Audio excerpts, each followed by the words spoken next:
I think what a lot of people may not realize about the Battle of the Little Bighorn is that it didn't just end with the death of George Custer. You see, about the same time he was meeting his maker, the rest of his command, roughly 350 troopers, were pinned down a few miles to the south, fighting for their very lives. And they'd continue fighting for the better part of 2 days, a battle that would ultimately result in over 20 medals of honor. And that's what we'll be discussing today. Not only the fight itself, but the aftermath.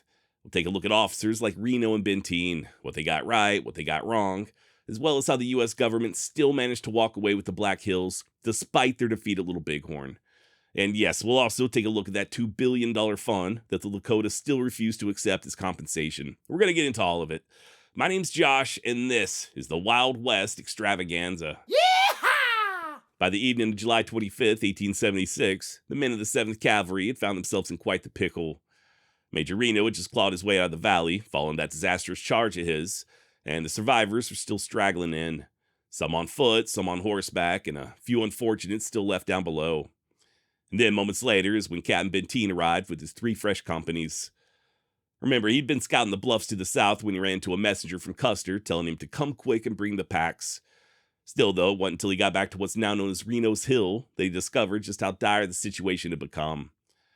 By the way, if you're new here or you've just been out of the loop, I did recently discuss Custer's last stand, along with Reno's failed charge. Links down below if you'd like to check it out. But like I said in the intro, today we're going to take a look at the aftermath of Custer's death. The siege there on the hill, their eventual rescue, all that good stuff. But just as a very quick recap, I know I mentioned this a couple of weeks ago, but Benteen really didn't get in all that much of a rush after receiving that dispatch from Custer. For reasons still not fully known, instead of fetching the packs and coming in a hurry, he instead just moved the column out at a brisk walk. And then, by the time he made it back to the hill, the drunken and frantic Reno was practically begging for him to halt and come to his aid. It's also worth noting that Reno outranked Benteen. So even if he wanted to push on to Custer, here he was now getting conflicting orders from another superior telling him to stay put. In the end, he just handed the general's message over to Reno and had his men pass out ammunition. Per historian James Donovan, quote, "The captain now decided to halt and join Reno's command. He may have assumed he had fulfilled his orders by reporting to Reno, his superior officer, and conveying the orders to him. Or he may not have given it any thought, perhaps feeling obligated to obey Reno's plea for help. Whatever the reason, any further compliance with Custer's orders stopped then and there." End of quote.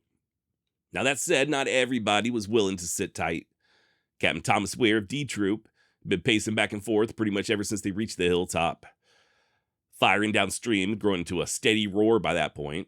And then when 2 or 3 distinct volleys rolled up from the north, that's when Captain Weir rode out towards the sound of the battle. His men soon followed, and wasn't long before others did the same. Nobody ordered any of it, but once D Troop moved out, the rest of the command just sort of assumed they were on the move, so they followed suit, Benteen included. Eventually, they made their way to a high ridge, now known as Weir Point. Sure enough, in the distance, about 3 miles off, they could see the actual battle itself, or at least what was left of it. Well, until they took a closer look that they realized the hostiles appeared to be firing downwards. Weir may not have realized it just yet, but what he and the others were witnessing was the final moments of Custer and his 5 companies. And then, just as soon as the warriors were done with Custer, they turned around and began hauling ass straight towards the ridge, at which point the soldiers wisely chose to fall back to the hill. Now, this would be a much more orderly retreat than the one that Reno had led out of the valley some 2 hours prior, thanks in no small part to men like Lieutenant Edward Godfrey. Ironically enough, Godfrey, or God as he was known to his friends, was once described by a commander at West Point as being slovenly, lazy, and unmilitary. And okay, maybe, but apparently the man had shaped up quite a bit in the years since. He'd seen what happened earlier down in the valley, so rather than risk a repeat, he instead dismounted his troopers, split them up into 2 squads, and withdrew by the book. He had to pull out his revolver at one point, tried to shoot a few of his own men to keep them from breaking, but he did manage to hold it together long enough for his fellow horse soldiers to make it back to the hill. And then, no sooner did they arrive that the warriors came thundering down on them. Same bunch who had just rubbed out over 200 of their compadres. Luckily, the troopers were able to form a quick perimeter and drive back that initial charge. Didn't really buy them all that much time, though. The warriors regrouped, seized the high ground, and came at the east flank so hard, for a minute there it looked like they might actually break through.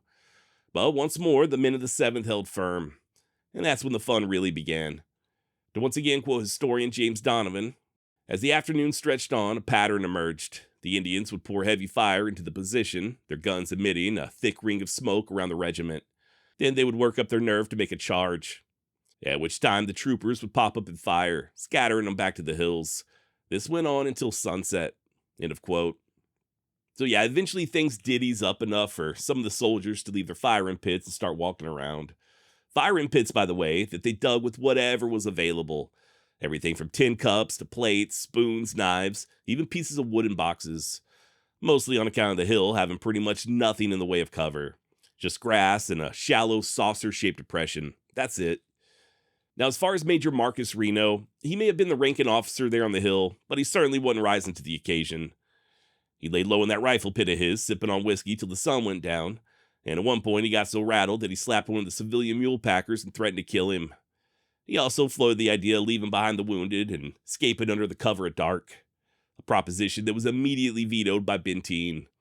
The captain told the major in no uncertain terms that abandonment wasn't an option, and that was that. Nevertheless, word did leak to the wounded, and I'm sure you can imagine what it did for morale. By the way, speaking of the wounded, the lone surviving surgeon, Dr. Henry Porter, set up sort of a makeshift hospital there in the middle of the perimeter. But despite being surrounded by a ring of dead mules and horses, the wounded were basically just as exposed as everybody else. And when I say wounded, I'm not just talking about a couple of people. By the time it was all said and done, he had over 50 men there in his hospital, and sadly, not all of them would make it. We'll talk more about the wounded here in just a bit, but whereas Reno was greatly lacking in his capacities as a leader, Benteen was the exact opposite. Instead of laying low and playing it safe, he instead walked the line straight as an arrow, exhorting his men. First Lieutenant Franklin Gibson would later write to his wife that, quote, "If it hadn't been for Benteen, every one of us would have been massacred. Reno did not know which end he was standing on, and Benteen just took the management of affairs into his own hands, and it is very fortunate for us that he did. I think he is one of the coolest and bravest men I have ever known." Another officer, Lieutenant Edgerly, said of Benteen, quote, "The bullets were flying very fast, and I did not see why he was not riddled. He was perfectly calm. I remember there was a smile on his face. I have no doubt that when Captain Benteen was on the ridge, every man admired him." End of quote. Now, that's not to say that Benteen was flawless. For all his coolness under fire, he did fail to order his own company to properly dig in. While the rest of the command was down on their knees scraping out those rifle pits in the dark, most of the troopers under Benteen didn't even bother, apparently due to his false belief that the warriors would just pack up and leave come morning. Well, that didn't happen, and to make matters worse, Benteen's company was posted way on the south end of the perimeter, the thinnest and most vulnerable stretch of the entire line. So when the fighting came roaring back at first light, his troopers ended up catching the worst of it with the least amount of cover. And make no mistake about it, it was the following day, June 26, when most of the hardest fighting would occur. And it all started at the ass crack of dawn. Only difference is the Lakota had spent the night taking even more of the high ground, so rather than a series of headlong charges, they instead began sniping. If a trooper there on the line raised his head to shoot, or even shifted the wrong way, there was a good chance he was getting hit. Hell, things got so bad that at one point, Captain Benteen personally led a charge down the hill. He had his men yelling and firing as they went. And they did succeed in scattering some of the hostiles who had crept in a little too close. It's also worth noting that it wasn't just bullets and arrows plaguing the soldiers. They were also suffering greatly from the heat and the lack of water, especially the wounded. So much so that a handful of men eventually decided to head for the river and see if they couldn't fetch back some water. Only problem is the warriors had the river locked down tight, so the soldiers soon driven back empty-handed. Finally, things got so bad that Benteen called for volunteers to try again. And despite it being a 300-yard dash down an exposed draw surrounded by enemies, nearly 20 brave men stepped forward. Benteen then posted 4 of his best shots up on the bluff to lay down cover and fire, and onward they went. Several small groups running the gauntlet all the way down to the water's edge, filling up canteens and kettles and whatever else they had available, and then hauling ass back to the hill. This is where most of those medals of honor came from. And believe it or not, only one of the troopers got hit, a sergeant by the name of Mike Madden. His leg was amputated the following day, but he would survive. Others there on the hill wouldn't be so lucky. All told, those 2 days of fighting cost around 18 killed with another 52 wounded. And that's not including the 40 lost during Reno's charge or the men who died with Custer.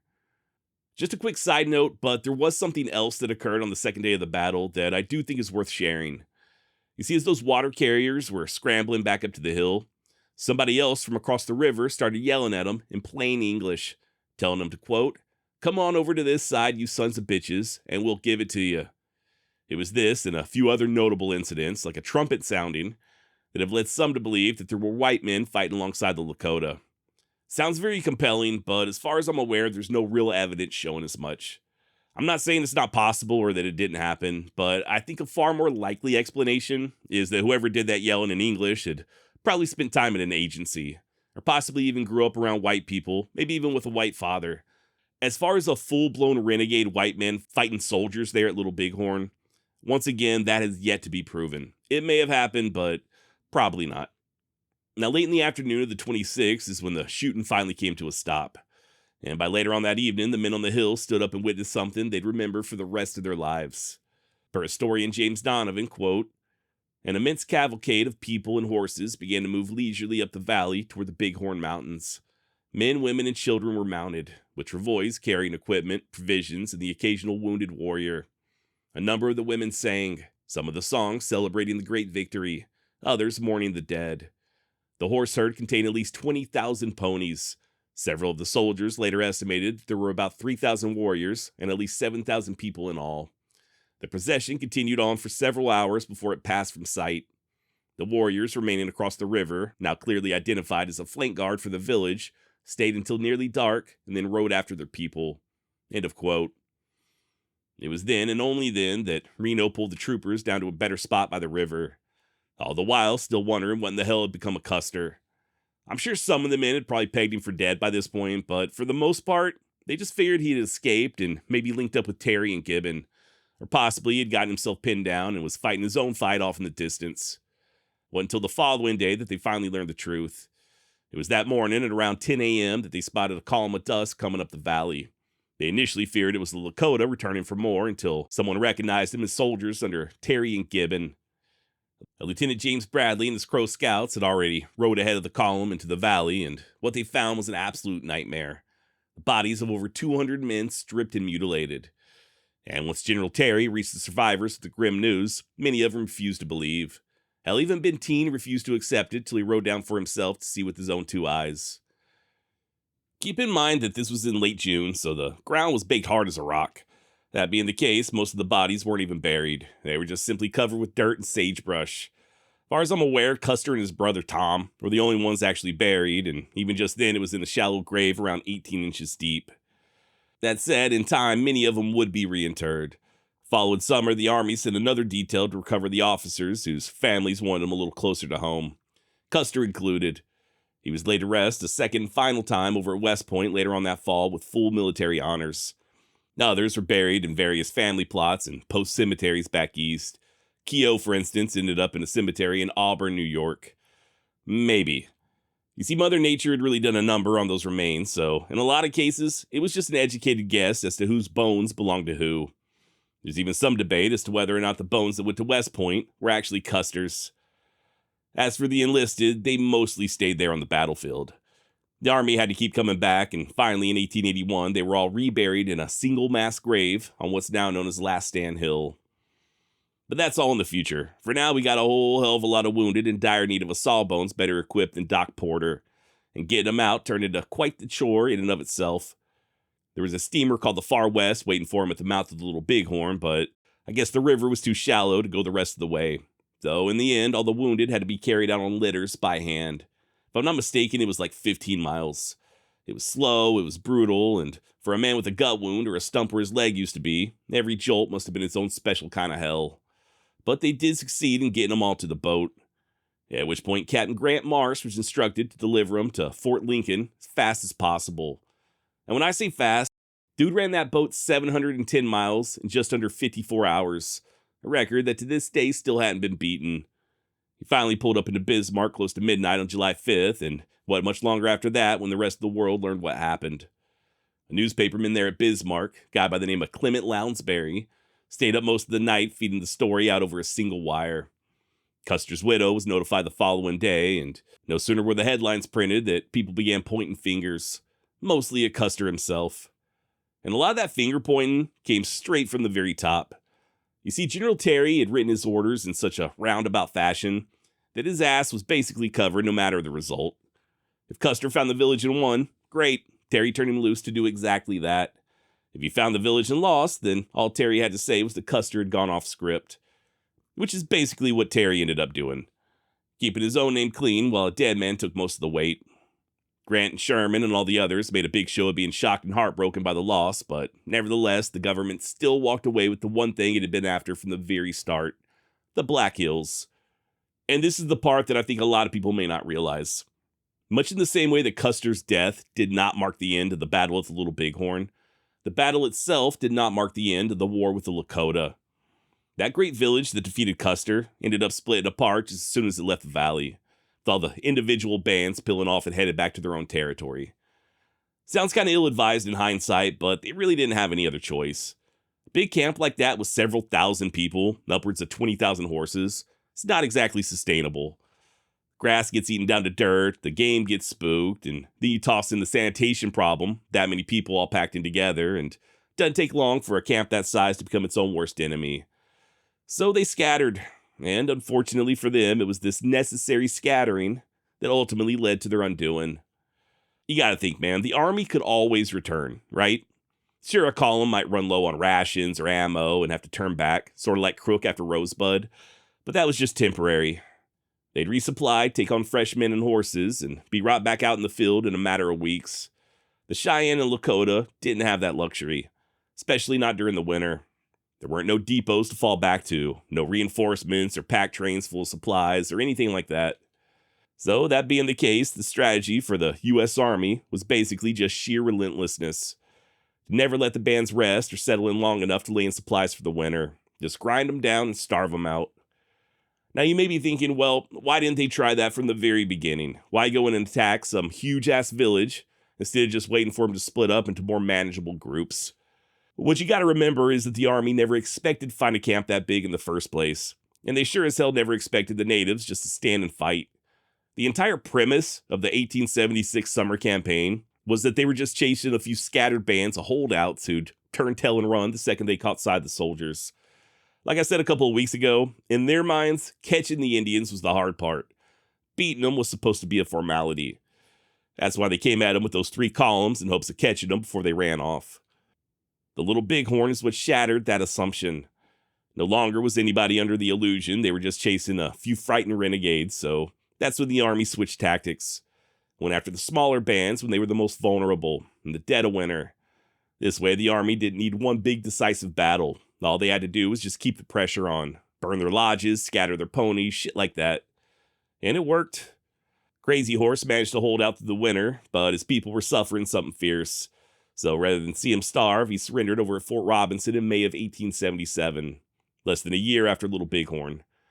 And then just a few months later is when he was killed during a botched arrest. Sitting Bull led the Hunkpapa north into Canada, but they too had a very rough time of it, mostly on account of the lack of buffalo. His followers grew hungrier and eventually began trickling south. Finally, in the summer of 1881, Sitting Bull and the remainder of his band followed suit and surrendered over at Fort Buford. And on it went, not just with the Lakota, but also the Northern Cheyenne, the Arapaho, everybody. Till finally, by around 1881, there really wasn't anyone left. Now, obviously, it wasn't quite that simple, and there were more battles, but just nothing on the scale of Little Bighorn. Either way you want to cut it, for all intents and purposes, by 1881, the Lakota and Cheyenne were basically relegated to the reservation. At that point, it was all over. Now, as for what was left of the 7th Cav, believe it or not, they would remain in the field following their defeat at Little Bighorn. It wasn't until late September of 1876 that they finally rode back to Fort Lincoln, exactly 131 days after they had marched out. And by the way, speaking of that defeat, like I said earlier, somebody had to take the fall, right? And for a while there, it looked like that somebody would be Custer. The only thing is, Custer had his defenders. Chief among them, a dime novelist by the name of Frederick Whittaker. I guess Whittaker was convinced that Custer had been betrayed by his subordinates, namely Reno. So he lobbied Congress and leaked to the press until the army finally gave him what he wanted: an official investigation. Or more accurately, a court of inquiry. 23 witnesses ended up testifying, and on the most damning question, whether or not they'd heard fire coming from Custer's direction on the afternoon of the 25th, nearly every one of them said yes. Even the partially deaf Godfrey said he heard the shooting. The only 2 who claimed they hadn't were Reno and Benteen. Now, it's worth noting that nobody was actually on trial here. This was simply an inquiry into Reno's conduct at Little Bighorn. And despite his own testimony being extremely contradictory, he was ultimately exonerated. The official finding was that, quote, there was nothing in his conduct which requires animadversion from this court, end of quote. Now, I don't know about you, but I have never in my entire life come across the word animadversion. But I did look it up, and it basically means the same thing as condemnation or harsh criticism. So in other words, they didn't feel that Reno's actions merited punishment. Now, be that as it may, and despite his name formally being cleared in the Court of Inquiry, Reno was never really able to redeem himself in the court of public opinion. His drinking got worse, and his big downfall finally came in 1880. That's when he got busted peeping in the window of the regimental commander, Colonel Samuel Sturgis. The same Samuel Sturgis whose son died with Custer. And to make matters worse, the 45-year-old Reno seemed to be peeping in at Sturgis's 20-year-old daughter. I'm actually not sure if that was his main goal or not, like if he was a peeping Tom, but it was the daughter who caught him, and it was this incident that led to a dishonorable discharge. He spent the rest of his life filing for reinstatement and just repeatedly getting turned down. A disgraced man living off odd jobs in Washington, D.C. And in the end, it wasn't even the drink that got him. It was tongue cancer. He developed pneumonia after an operation and died on March 30th, 1889, buried in an unmarked grave. So with all this in mind, has history been fair to Marcus Reno? Well, this is just my own personal opinion, but you got to remember, the Battle at Little Bighorn was not Reno's first taste of combat. This is the same guy who went toe-to-toe with Johnny Reb over at Antietam, which, as fate would have it, turned out to be the single bloodiest day in American history. He had his horse shot out from underneath him over at Kelly's Ford and was cited for gallantry. He went on to fight in several other engagements, and by the time it was all said and done, he'd been breveted all the way up to a brigadier general. Dude faced enemy fire more than once and was even decorated for it, so I'm not really sure how you can brand him a coward. I remember listening to a podcast a long time ago. I'm almost certain it was Jocko Willink. And if memory serves, they were discussing a soldier with Easy Company of the 101st Airborne. Same company featured on Band of Brothers. You remember that one guy in the miniseries who pretended to be blind because he was tired of fighting? That's who they were talking about. I think. I'm going off a very distant memory, but the way I remember Jocko Willink describing it was that every human has an empty cup. And we all, every single one of us, only have so much trauma we can fill in those cups. It's different for everybody, but we've all got our limits. And no matter who you are, I don't care if you're a paratrooper or some big badass Navy SEAL, once that cup hits its limit, that's it. You're done. So who knows? Maybe fighting at Antietam and all those other battles used up all the goddamn brave that Reno had in him. Maybe by the time he finished that charge into the valley, his cup was already full. I'm not saying that's the case, and I'm certainly not trying to defend the man. I'm just posing a theory. It's also worth noting, and I know I failed to mention this earlier, but he did lead a charge of his own during the siege, just like Benteen. So he didn't necessarily spend the entire time hiding in the firing hole. But then again, he did float the idea of leaving the wounded behind, so I don't know, man. Very complicated. What I think, though, is that for most of a century, Reno just sort of played the part of a useful villain. The drunk who lost his nerve and got Custer killed, which conveniently ignores the fact that nobody who heard the testimony firsthand could pin the disaster directly on him, and that his retreat from the timber, ugly as it was, probably saved the lives of the men who made it to the hill. And then, of course, in 1967, almost 80 years after his death, the Army reviewed Reno's case, upgraded his discharge to honorable, and reburied him with full military honors at the Little Bighorn battlefield, amongst the same men that he had commanded. So my opinion, for whatever it's worth, is that Reno was probably at one point a half-assed competent officer who just had a few bad hours in the worst day imaginable, and then spent the rest of his life being asked to answer for a catastrophe that started well above his pay grade. So maybe not a hero, but not necessarily a villain either. Just a very flawed man like everybody else. And yes, that everybody else also includes Captain Frederick Benteen. You see, Benteen, heroics notwithstanding, experienced his own little fall from grace even before Reno. His drinking finally caught up with him, and in 1877, he was court-martialed for drunkenness and conduct unbecoming of an officer. And by conduct unbecoming of an officer, I do mean he publicly urinated in a tent with some officers' wives just a few feet away from him. His sentence was mitigated, but his career was effectively over. He died a little over a decade later of a stroke and was buried on June 25th, 1898, 22 years to the day after his finest hour. Okay, so you may have noticed that between today's episode and the one I did a couple weeks ago on Custer's Last Stand, I really didn't focus all that much on the Lakota or Cheyenne, at least from their point of view. And I did do this on purpose. Like I said a couple of weeks ago, I have already shared the Cheyenne version in the two-part series I did on Wooden Leg, and I also plan on doing a series on Crazy Horse and Sitting Bull at some point in the future. And when that happens, we will revisit the battle and discuss it from more of an indigenous perspective. I will say one last thing, though, specifically in regard to the Lakota. I know I alluded to this earlier, but unfortunately, they would lose the Black Hills very shortly after Little Bighorn. In fact, by February of 1877, Congress had already passed an act seizing the hills, and that was pretty much all she wrote. At least for the meantime. Interestingly enough, over 100 years later, in 1980, the U.S. Supreme Court decided to weigh in on the matter. According to them, the Black Hills had indeed been taken illegally, in direct violation of the government's own treaty. And what's more, they ordered the government to compensate the Lakota in the form of $100 million. Money that the Lakota immediately refused to accept. And they've continued to refuse it ever since. That settlement's still there, by the way, sitting in an account drawing interest and now thought to be well over $2 billion. But nevertheless, the Lakota still refuse to accept it. This may seem very foolish at face value, especially considering the poverty on many of these reservations, but I do think it poses a very interesting question. And before anyone shoots off an email telling me that the Lakota stole the Black Hills from the Cheyenne, who themselves had stolen it from the Kiowa, save your breath. All of that is definitely true, and we're absolutely going to discuss it more in depth very soon. But you also got to consider that the Lakota took the hills right around the same exact time that the United States declared independence from Great Britain.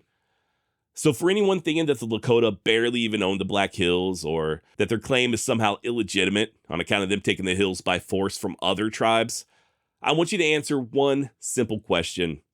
What if the scenario was reversed? Let's say China or Saudi Arabia or some other rich country came in tomorrow with a big-ass check and offered to buy the entirety of the United States. The entire damn country. Your hometown, your house, the place where you work, the ground where your great-great-grandparents were buried. And once all that money was divided evenly amongst the population, all you'd be getting was around $12,000.